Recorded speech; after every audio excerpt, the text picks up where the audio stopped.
Buongiorno e ben ritrovati con una nuova edizione del TG Flash di New Sicilia.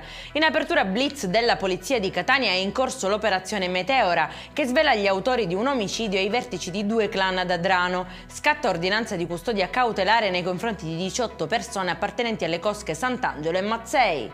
Maxi evasione dell'IVA all'ombra di mafia e camorra, eseguite 47 misure cautelari personali e sequestri di beni, valori e denaro per 520 milioni di euro. Sono state anche ricostruite false fatturazioni per 1,3 miliardi di euro. È stato pestato a sangue da un gruppo di coetanei il ragazzino fulcro della discussione tra la quindicenne che una settimana fa si è tolta la vita a Piazza Armerina e una compagna di scuola. Al giovane sarebbe stato rimproverato di essere l'autore delle immagini intime dell'adolescente che potrebbero essere state, secondo gli inquirenti, alla base della sua decisione di farla finita.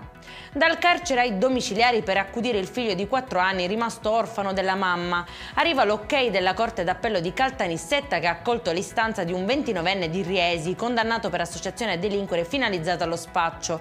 La mamma era morta mentre tornava a casa dopo essere stata in udienza per vedere il compagno. E in chiusura inizia la conta dei danni post maltempo. Un'infiltrazione importante ha fatto crollare una porzione di tetto di un'aula a Lombardo Radice di Catania. La preside però rassicura che è tutto sotto controllo.